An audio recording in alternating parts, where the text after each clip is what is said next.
Hey, hey, hey. It is Thursday and I am here. It's Allegra with Beyond Your Wildest Dreams. And there might be background noise because stuff has been happening around my house. And so I'm going to try going live. We'll see how this goes.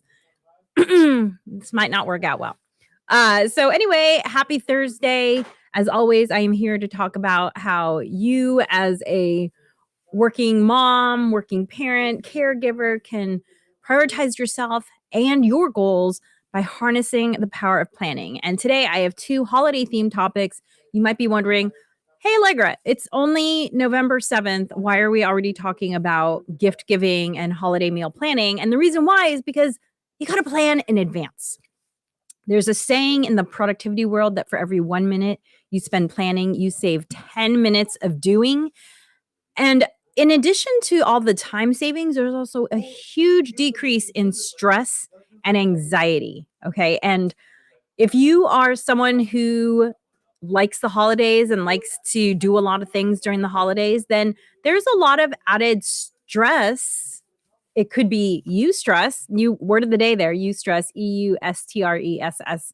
Eustress is actually considered positive stress. So stress that you might enjoy.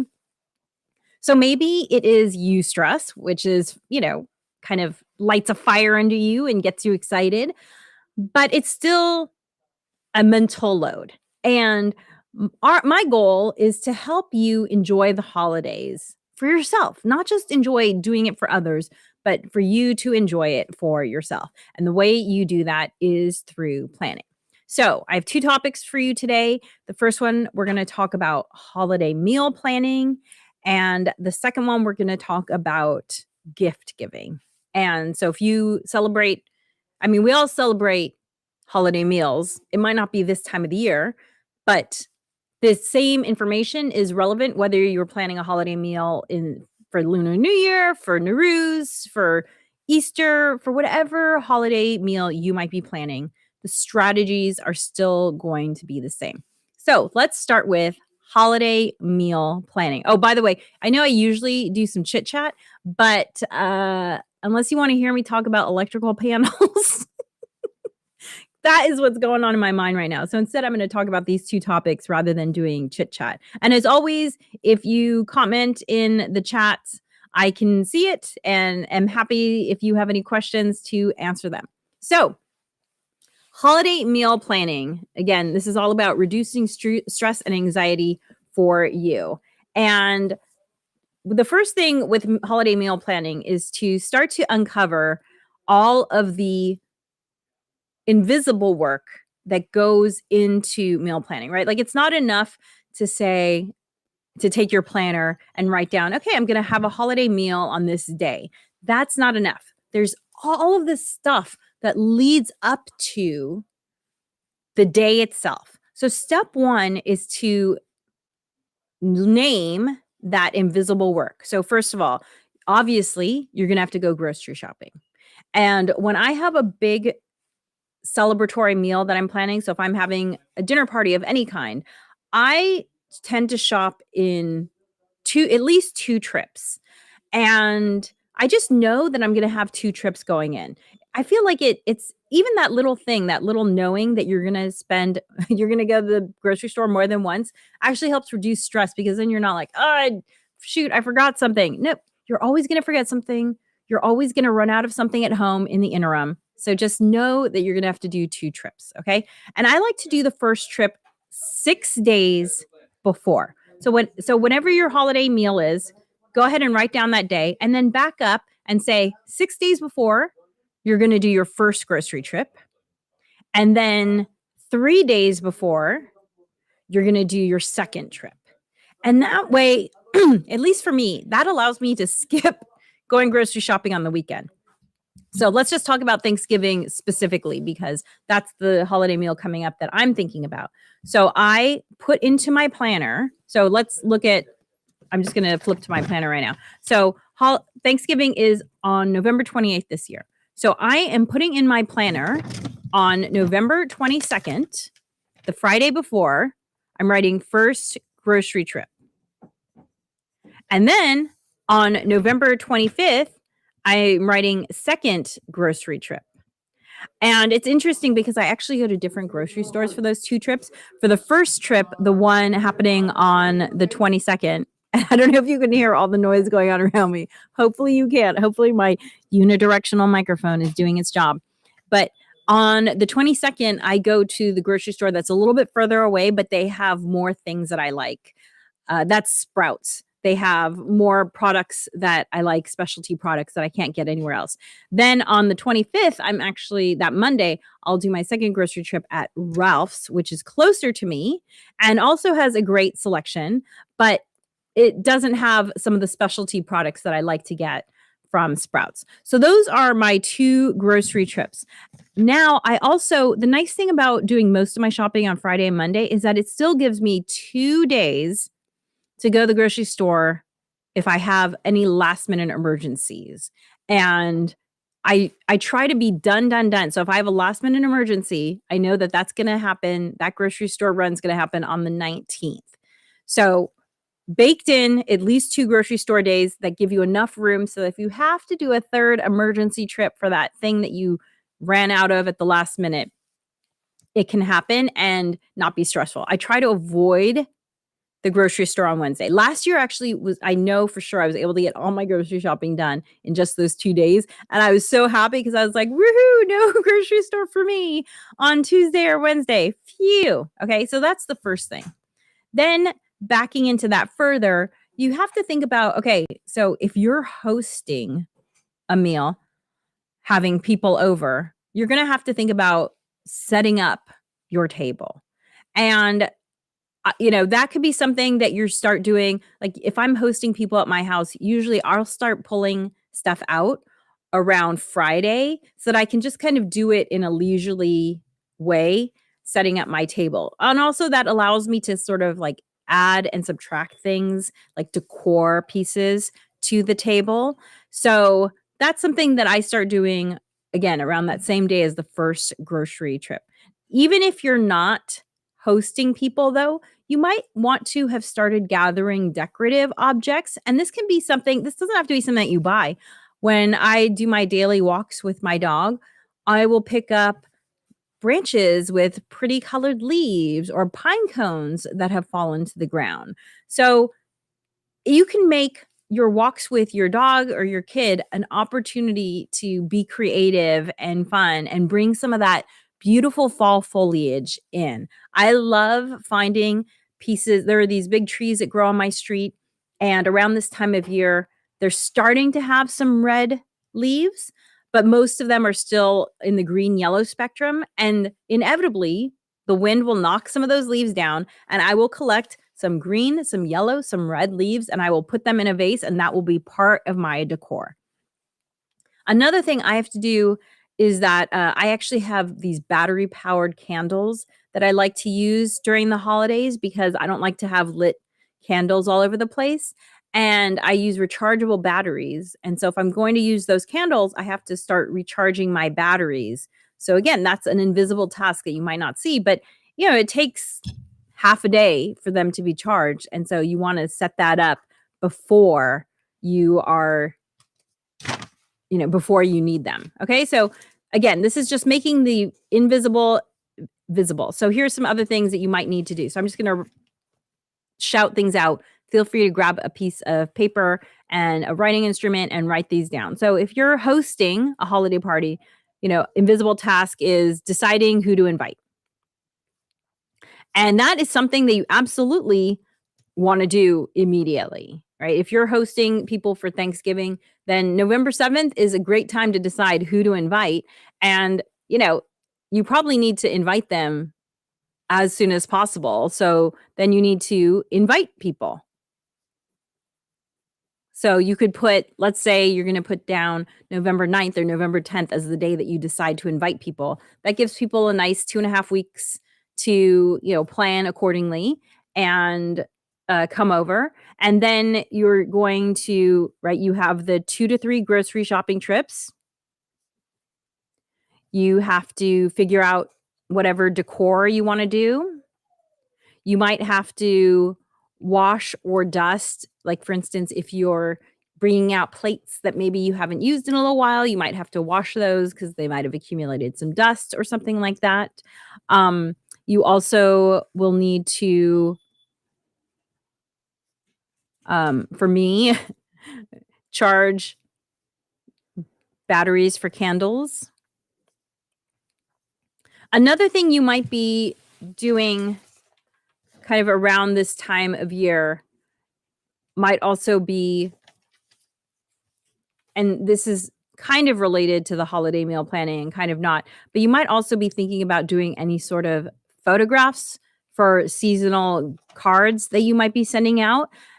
And sometimes the reason why I say it might be related to the holiday meal is because a lot of times what my family does is, because that's the day when we are all together with our extended family, we will see if we can get in touch with a photographer who's able to swing by and take photographs of us. And if not the day of Thanksgiving, it might be the day before, the day after, because the family's kind of gathered. So that's why I say that it might be related to holiday meal planning. And so yeah, if everyone's together, get a family portrait taken. Okay. And then the next thing you're thinking about when it comes to the holiday meal is the order of making things. So I like to prepare things, in advance as much as possible. So for instance, if I have time the weekend before Thanksgiving, I actually might do some cookie baking, because cookies have a good shelf life. They can, they can sit in an airtight container and they're still delicious. So that just kind of breaks it up. And then Wednesday morning, I will actually start doing things like boiling potatoes, because I like to make twice cooked potatoes. So first I boil them, then I mash them and bake them. And so on Wednesday, I will actually boil the potatoes. I will then mash them and season them and put cheese across the top, and then I'll cover it and put it in the fridge. So it's essentially, it just needs to be baked, but I make it the day before. And then I will also make the popover batter. I like to make popovers for Thanksgiving. It's this bready concoction that's very eggy, and actually when you break it apart, it kind of looks like custard inside. In England, they actually have a similar type of bread that is called, oh, I'm going to blank on the name now. Does anyone know what it is? Oh, Yorkshire pudding. Yes, Yorkshire pudding. So Yorkshire pudding is very similar to a popover, except Yorkshire pudding, they actually will use like suet, which is, I guess, like some leftover parts of like roast beef and the fat and stuff like that. They'll use that, so it'll be a savory bread. So I love popovers. They're so rich. They have so much butter and milk and egg in them that I reserve them for the holidays. And so, but I make the popover batter the day before, because actually I feel like the popovers turn out better when the batter has a chance to sit overnight. So I make that the night before, and then it sits in the fridge overnight. And then, so the cookies are made, the potatoes are made, the popover batter is made. That just leaves you to, the following day making whatever your main course is, and then whatever vegetable side dishes are, because like you want your vegetables to be as fresh as possible. So I try not to, cut them or prepare them in any sort of way until the day of. But then on Thursday, what I do is I get up, I start cooking popovers, and then I also make whatever my main dish is going to be, and the side dish in terms of the vegetables. And it just makes it so much easier to break up your cooking a little bit, right? So baking done, cookies done on Saturday, potatoes and popover batter done on Wednesday, and then on Thursday you just start kind of assembling everything. And that's how I really make it so that Thanksgiving feels very fun and calm and not stressful for me. I also do store buy some things. I usually store buy like the cranberry dressing, and oh, I forgot that I also like to make sweet potatoes, and those I will bake the Wednesday before, and then I will assemble them, whether I'm putting marshmallows on them or not putting marshmallows on them, that will happen on Thursday.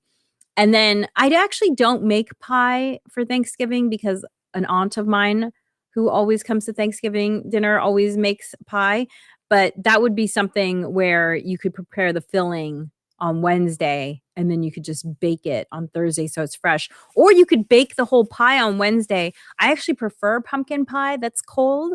So you might want to bake it on Wednesday and let it sit in the fridge. I feel like the flavors also really develop nicely in a pumpkin pie when it sits overnight. So that could be something that you do on Wednesday. And I actually will see, I have this paper here that says Monday, Tuesday, Wednesday, Thursday, Friday. And so when I have something big happening, like a holiday meal, I will put what I'm doing. Actually, here's this other piece that I had already made where you can see, Wednesday, AM, make and bake cookies. So just to help break it down, because thinking about it in advance just helps to make it real for you. It helps to make your subconscious mind is working on it. And it just, brain science has shown that it decreases your stress when you write things down. So take advantage of that and write things down. And your holiday meal planning is going to feel so much easier. I'd love to know any tips or tricks you have for how you do your holiday meal planning. Please feel free to comment, even if you're watching the recording. I do get those comments. And one other thing to think about, I like to have table linens when we're having a nice meal. And my table linens when I wash them, I starch them, and then I hang them up to dry in, kind of folded a little bit. And so when they dry in that nice starched condition. And so I don't have to wash those in advance. But the nice thing about starching your linens, and when I starch my linens, what I do is I wash them and then I put them through an extra rinse cycle and I just put in a couple tablespoons of cornstarch and let it run through the rinse cycle. And that way it permeates the fibers. And the nice thing about that is not only will it give you a nice flat tablecloth if it dries properly. If it doesn't dry properly, you can iron it and you'll have a nice flat tablecloth. But the great thing about it is that the starch actually provides an extra layer of protection against staining. So that way, when you go to wash your tablecloth after the meal, it's actually easier to wash. So little tip there. So you might want to prepare, if you're going to use tablecloth or napkins or anything like that, you might want to run them through the rinse cycle of your washer with, 2 to 3 tablespoons of cornstarch, depending on how full the washer is when you run it. And it'll be much easier to clean them. And you'll get nice sharp corners when you iron them if you want to do that thing. If I have time, sometimes I will iron my napkins. If I don't have time, whatever. I'm not super picky about that. So hopefully that helps you have a much calmer holiday meal, whatever you are celebrating this year. And of course, I'd love to hear your tips and tricks for keeping a holiday meal planning fun and sane. So the second topic I want to talk about is gift giving. And it is something that I have been thinking about a little bit because in our family, we kind of have a general rule, which is that anything that is purchased after October 1st, if it's not needed right away, that thing gets put away in a closet and will be a gift. And the reason why is that, I don't know how you were raised, but I was definitely raised in a culture of having more gifts under the tree signaled some sort of happiness in my childhood brain, right? It was like, oh, I don't know what it is. Maybe it was a form of feeling loved or cared for or whatever. However, I am now 50 and there just aren't a lot of things I need. And I don't want to buy things just to have things. I feel like I like my house the way it is. I love everything around. And if you have been following me for a while, then you might have heard that 2024 has actually been the year of what I've called the grand edit. And the grand edit has been about really optimizing my surroundings so that everything I see has a purpose and I can find everything I need.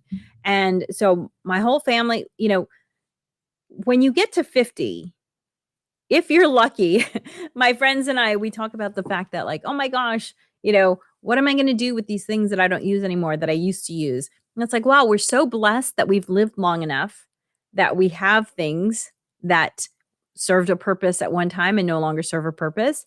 And we're also so grateful for the fact that we were able to afford whatever it is the thing is. As I mentioned a few podcasts ago, I've been having some challenges editing my wardrobe because I have this whole category of clothing that I used to wear a lot when I owned a store called Green and Greener. And my store, it was a eco one-stop shop. And so I wore a lot of green clothing and I still love it, but green is just not my favorite color to wear. I tend to wear a lot of, reds, burgundies, pinks, and so I have this clothing that I used to wear a lot that I just don't wear a lot, but it's beautiful and I do like green. And it's also sentimental because it's tied to this former part of my life, but it's just taking up space. And that's just a metaphor for some other things in our lives. Like, for instance, my husband had an electronic guitar set that he used to use a lot, but it hadn't been touched in, let's say, 3 years. And about, you know, a year ago, I had said, "You're not really using the electric guitar kit anymore. Couldn't we free up that space and gift it to somebody who can use it?" And he wasn't ready yet. And so I said, "Okay, well, I'm gonna revisit this in like 3 months." And so I brought it up again in 3 months and he said, "I'm still not ready yet, but I'm starting to think about the idea of letting it go." And sometimes that's what you need. Sometimes you just need some time to let go of something that you used to like and used to serve you, but you need to take some time for whatever reason. You need some time to make that mental transition. And eventually he was ready to let it go. And we gifted it to a family whose young son absolutely adores it and uses it so much. And we're grateful that it's getting used.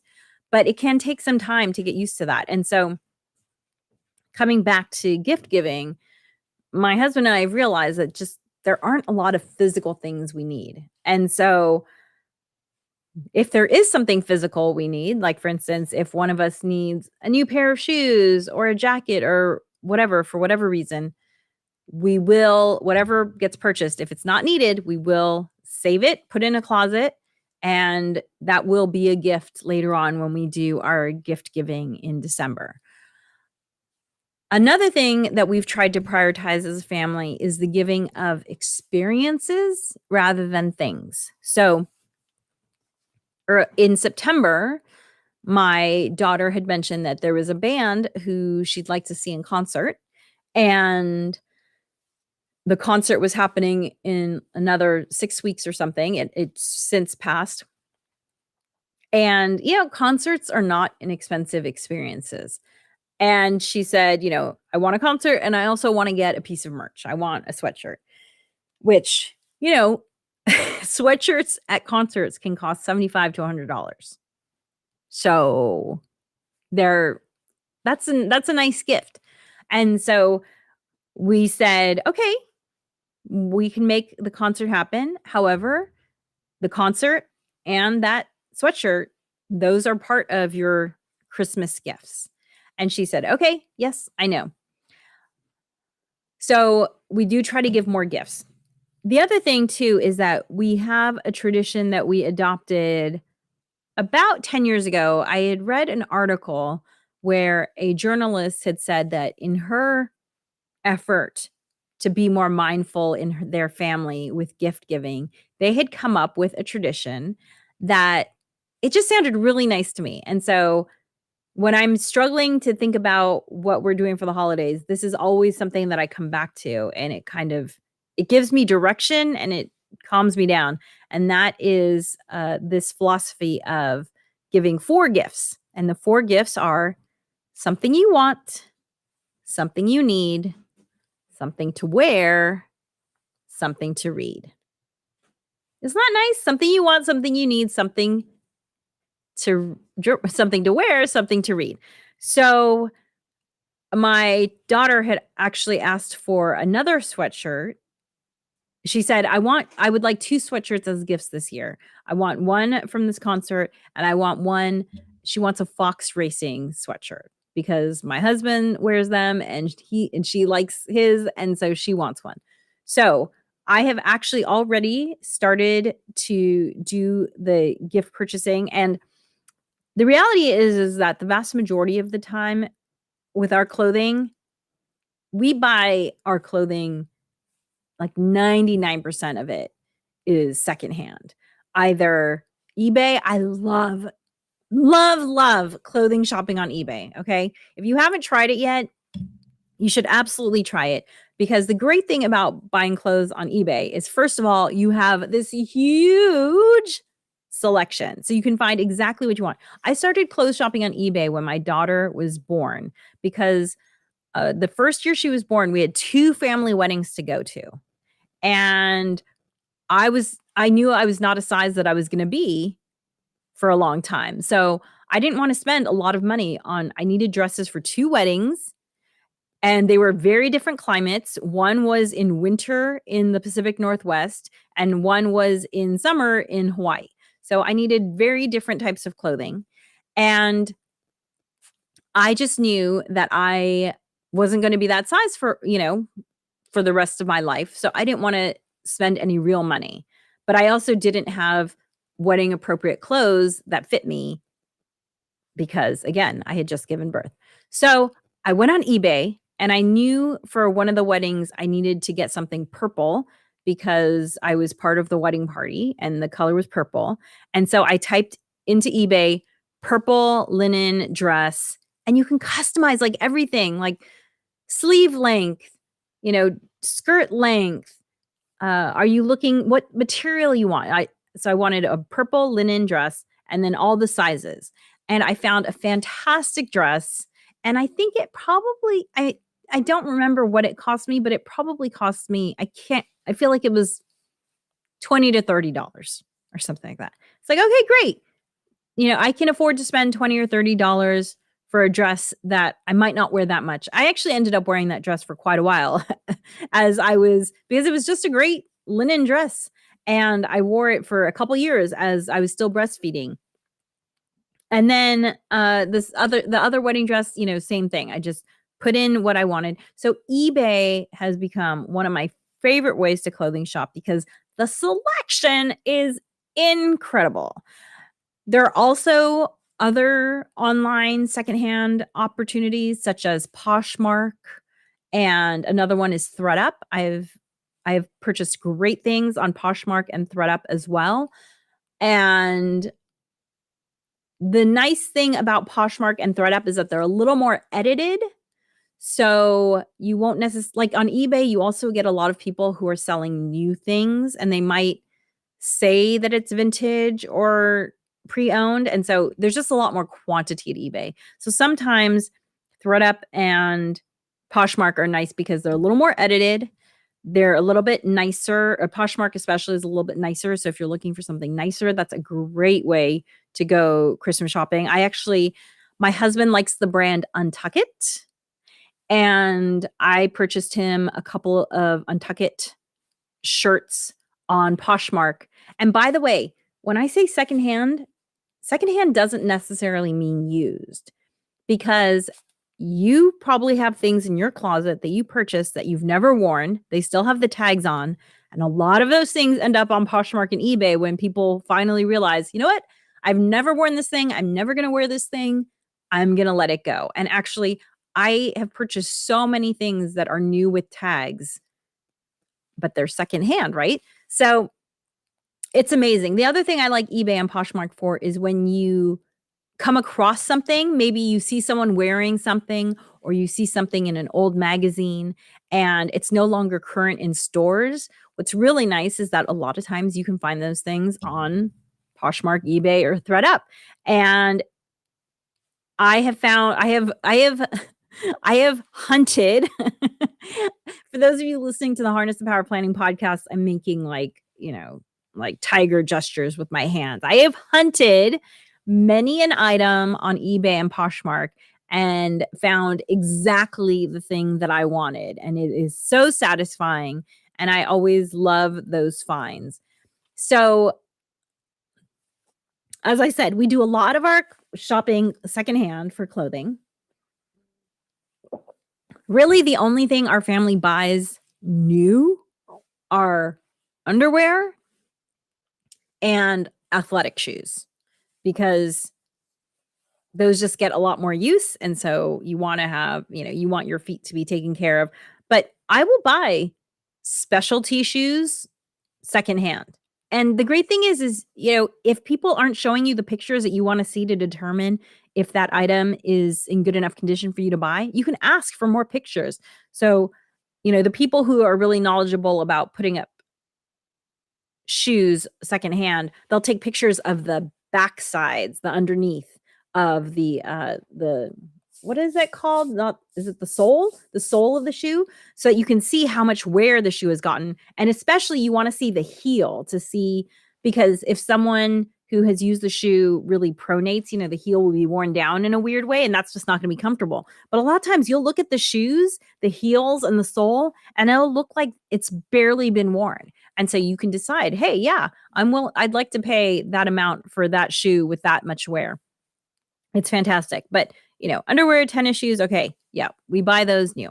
But the vast majority of things we don't buy new. And so knowing that my daughter wanted this fox sweatshirt, I started looking on eBay. Secondhand, I was able to find a new with tags fox hood sweatshirt that I think she will really like. So again, going back to this philosophy of something you want, something you need, something to wear, something to read. So that's her something to wear. Something to read. My kiddo's really into graphic novels, and I saw this really cool graphic novel that I read about that I think she would like, and so I found that also secondhand on eBay. And something she wants is she actually asked me, she said that there's a book that she's interested in that has teased another book that's gonna be coming out. So I guess this book she's had for a year or 2, and it says, "Coming in 2024, blah, blah, blah book." She's like, "Hey, mom, I want that book." So I'm gonna get her that book. I'm gonna see if I can get it secondhand because, most of 2024 is over, but I might have to buy that new. So I'm going to buy that for her. And so then thing that she the fourth gift is gonna be something she needs, and that's probably gonna be something like bras or, something like that. So I really like the want, need, wear, read because 4 gifts feels substantial enough to scratch any sort of itch, at least my family might have around, the tradition of opening gifts. But it also doesn't feel wasteful.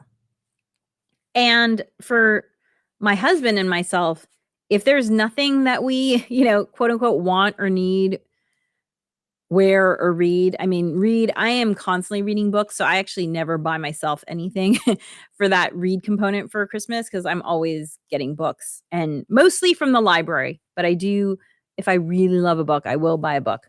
But my husband and I will just say, hey, why don't we go do that thing that we wanted to do as a Christmas gift to ourselves. Whether it's going to a restaurant that we haven't made time to go to, or there's actually this historical building that has swing dancing nights where it's a meal and a night of swing dancing. And I had said to him that I would like to do that as a Christmas gift to us. And then the other thing too is that there might be events that come up around the holiday season that you want to take part of that you can remind your family, "Hey family, we're spending all this money to do this thing, whatever it is. For my family, we like to do this historical dance. And so we're going to the historical dance and we also spent some money getting some clothing for the historical dance. So that's part of our family's holiday gift expenditures. But there could also be events like there's some really cool light display events that happen in my area at some of the botanical gardens, as well as at the zoo. You might want to maybe take the family to go see a show. The Nutcracker is always a seasonal favorite, but there are lots of other shows that are happening all the time that, getting tickets to those can be considered a holiday gift. You could also get people tickets to things happening in 2025, and that's a lovely thing to, put in the stocking or give at Hanukkah or put under the tree. You can still wrap it even if it's a ticket. Just print it out on your computer and you can put it in a big box if you want and make it fun like that. So start thinking about your holiday planning now, your gift giving now, and it just makes it less stressful. I already have one of the gifts for my kiddo. The other one is en route. We've already purchased all the things that we're getting for the historical dance that's coming up. And I told my husband I want to do this jazz thing, this swing dance thing. So really a lot of our gift giving is already kind of in process, thinking about it in the back of the head. And then we also kind of have our favorite go-to items for filling out like Christmas gifts. Like if there isn't something that we actively need, then we can always buy a pair of Bomba socks. I don't know about you, but I love Bomba's hiking socks. And my husband got me a pair because, it was last year, it was something I need. I can always use a pair of hiking socks because I go through them. And he got me a pair of the hiking socks, and the Bomba's hiking socks, I don't know what they weave into their hiking socks, but I have never felt more cushiony on my hike than when I wear those socks. They are magic. And so that's just one of our favorite things are the Bomba socks. And also I have a pair of Bomba slippers that are a few years old that are starting to get a hole in them. So there's always that favorite brand that you have in your family. It could be lip balm, it could be underwear, it could be socks, whatever that you can round out your gift giving with. So in our family, Bomba socks tends to be the thing that we round out because we really like them. So if you haven't checked those out, check them out. You might like them too. I've never felt a sock that actually feels different. And this sock feels different. Like their compression socks are no joke. You have to like squeeze your thumbs in there to get them up. We always fly with compression socks because of the whole COVID thing and how it increases your chance for a blood clot. And so even though my husband and I are only 50, we always fly with compression socks, and the Bombas compression socks are the best. So that beloved brand is something that we can always round out our gift giving with. So we probably all have those brands. For my husband, it's Untuck It, that you can round out if you want to, if your want, need, wear, read. If you're not inspired to get them something specific, then you can always go back to your favorite brand because, hey, the best gifts are the ones that are received with, excitement. And I always know that if we give a pair of Bomba socks or an Untuck It shirt, someone in our family is going to be happy. So that is it for this week's podcast and videocast. I hope the audio was good. As I mentioned, there was some work happening here at my house, but hopefully it worked out well. And, doing a little bit of planning now is going to set you up for success as the holidays start to roll on. And by the way, if you didn't take part in the holiday planning, we wrote this book called Rock Your Holidays: 3 Simple Steps to Having Fun While Getting Things Done. This is a comprehensive workbook. It'll take you about 45 minutes to go through it, and you will have a holiday plan. So we did the workshop back in October. You can do it at your own pace by getting this book, it's actually a workbook. So as you learn, you're going to actually do it. You can also, if you prefer to learn by video, if you go to bywdreams.com, at the very top, if you click on, at the very top, it says, "Are you ready for more fun and less stress this holiday season?" Go here. We have a recorded 1-hour workshop that costs $11. So you can get that. Hold on, I can pop up the URL for that here. It is bywwdreams.mailerpage.com/rockyourholidays. But again, as I mentioned, if you just go to bywwdreams.com and it's right at the very top,